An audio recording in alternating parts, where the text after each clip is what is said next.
Hi. So finally நாம் 4 டேவை successfully complete பண்ணியாச்சு. ஓகேவா? ஸோ இன்றைக்கி நான் உங்கள்கிட்ட என்ன சொல்ல போகிறேன் அப்படின்னா 2 நிமிஷம் சில கேள்விலாம் கேட்பேன். நீங்கள் இதுக்கு முன்னாடி படிச்சிருக்கீங்க இல்லையா? அதுலேருந்து அப்படியே நான் தமிழில் சென்டென்ஸ் கேட்பேன். சரி, ஓகே. நாம் என்னென்னா பார்த்துருக்கோம், கொஸ்டின்ஸ் பார்த்துட்டோம். ஓகேவா? அதுக்கடுத்து என்ன பார்த்துருக்கோம், அதுக்கப்புறம் ப்ரிப்போசிஷன் பார்த்துருக்கோம். அண்ட் அதுக்கப்புறம் என்ன பார்த்துருக்கோம், அதுக்கப்புறம் ப்ரொனவுன் பார்த்துருக்கோம். ஓகேவா? ஸோ இப்போ நான் உங்கள்கிட்ட ஒரு கேள்வி நான் கேட்க போகிறேன். சரிங்களா? எப்படி கேட்கேன் அப்படின்னா, நீ எங்கே இருந்து, பாசிபிள் இருக்குது இல்லையா? நீ எங்கே இருந்து, நீ எங்கேருந்து வந்துக்கிட்டு இருக்க, எங்கேருந்து வந்த, இந்த மாதிரி கொஸ்டின்ஸ் பாசிபிள் இருக்குது. இப்போது வந்துக்கிட்டு இருக்க, வந்த அப்படிங்கிறத பார்க்கல, அதை விட்டுருங்க. ஆனால் நீ எங்கேருந்துங்கிறத நம்ம பார்த்துட்டோம். கரெக்டாக பாருங்கள். நீ அப்படிங்கிறத என்ன பார்த்துருக்கோம், போன லெசன்ஸை பார்த்துருக்கோம். ப்ரொனவுனில் நீனா என்னது, தும். எங்கே இருந்து, அப்போது எங்கே அப்படிங்கிறதுக்கு என்னது நம்ம பார்த்துட்டோம். ஃபஸ்ட்டு லெசன் என்னது, கஹா. இருந்து அப்படிங்கிறதுக்கு நம்ம பார்த்துட்டோம்.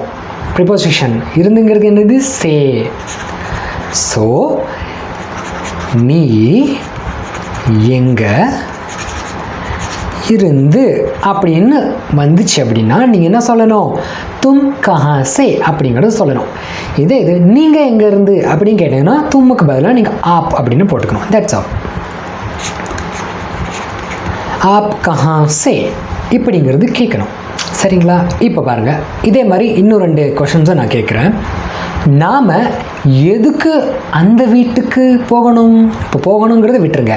ஆனால் அதுக்கு முன்னாடி வரைக்கும் நம்ம எல்லா இதுவும் பார்த்துட்டோம். நாம் எதுக்கு அந்த வீட்டுக்கு அப்படிங்கிறத நான் இப்போ உங்கள்கிட்ட கேட்குறேன். இதை அப்படியே பாருங்கள். நாம் எதுக்கு அந்த வீட்டுக்கு, சரிங்களா? இப்போ பாருங்கள், நாம் அப்படிங்கிறது என்னது, ஹம் ஆல்ரெடி பார்த்துருக்கோம். எதுக்கு, ஒய் அப்படிங்கிறத பார்த்துருக்கோம். கியூ அப்படிங்கிறத பார்த்துருக்கோம். ஓகேவா? அந்த அப்படிங்கிறத பார்த்துருக்கோம். என்ன பார்த்துருக்கோம், ஓ பார்த்துருக்கோம். அடுத்து வஹு பார்த்துருக்கோம். சரிங்களா? எந்த அப்படின்னா ஏ யஹு. சரிங்களா? ஓகே, அது பார்த்துருக்கோம்.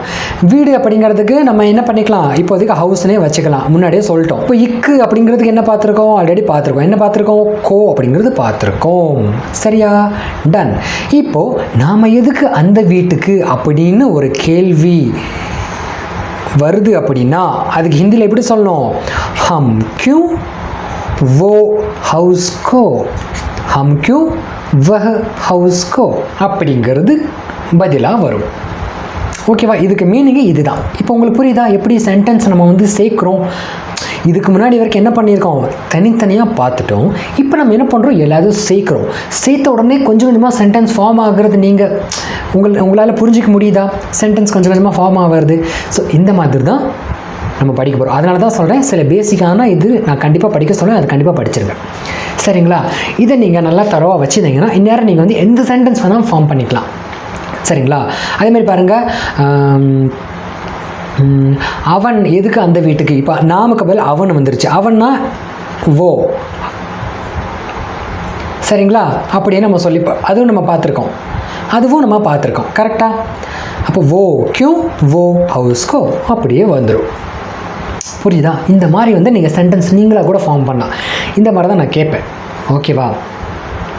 ஓகே. அதே மாதிரி லாஸ்ட் ஒன்று, நீங்கள் எதுக்கு சென்னையிலேருந்து மதுரை வரை ட்ரெயினில் போனீங்க, நீங்கள் எதுக்கு சென்னையிலேருந்து மதுரை வரை ட்ரெயினில் போனீங்க? இப்போ பாருங்கள், நீங்கள் எதுக்கு ட்ரெயினில், அதாவது ட்ரெயினில் அப்படின்னு அர்த்தம். ட்ரெயின் இல்லைன்னா இல்லை தான், நம்ம பேச்சு வழக்கில் சொல்கிறேன். சரிங்களா? நான் உங்கள்கிட்ட இப்போ பாருங்கள், இது அப்படியே நீங்கள் ஃபார்ம் பண்ணுங்கள். ஈஸி, ரொம்ப ரொம்ப ஈஸி. நீங்கள் என்னது ஆல்ரெடி பார்த்துருக்கோம், ஆப் அப்படிங்கிறது பார்த்துருக்கோமா, ஆப். சரிங்களா? எதுக்கு அப்படிங்கிறது என்ன பார்த்துருக்கோம், கியூ அப்படிங்கிறது ஆல்ரெடி பார்த்துருக்கோம். சென்னைக்கு சென்னையை போட்டுருங்க. சென்னையில் இருந்து, சென்னையில் இருந்துனா சென்னையில் இருந்து தான். ஸோ இல்லுக்கு நம்ம பார்த்துருக்கோம் மே,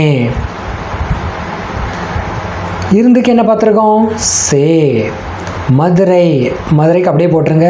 வரைனா என்னது தக், அப்படியே போட்டுருங்க. ட்ரெயினுக்கு ட்ரெயின் அப்படியே போட்டுருங்க. இல்லைன்னா என்னது மறுபடியும் மேவா அப்படியே போட்டுருங்க.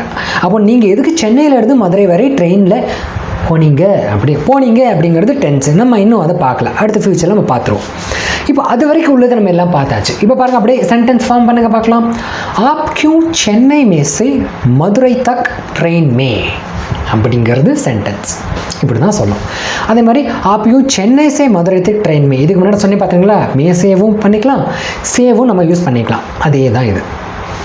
சரியா? இப்போ உங்களுக்கு ஓரளவு புரிஞ்சதா எப்படி சென்டென்ஸ் ஃபார்ம் பண்ணணும் அப்படிங்கிறது? இது வரைக்கும் பார்த்ததில் நம்ம இந்த மாதிரி சென்டென்ஸ் ஃபார்ம் பண்ணுறதுக்கு இந்த மாதிரி தான் நம்ம வந்து சொல்லணும். ஓகேவா? சரி, இப்போது அடுத்து Day 5 அடுத்த லெசன்ஸ் நம்ம பார்க்கலாம். ஓகேவா?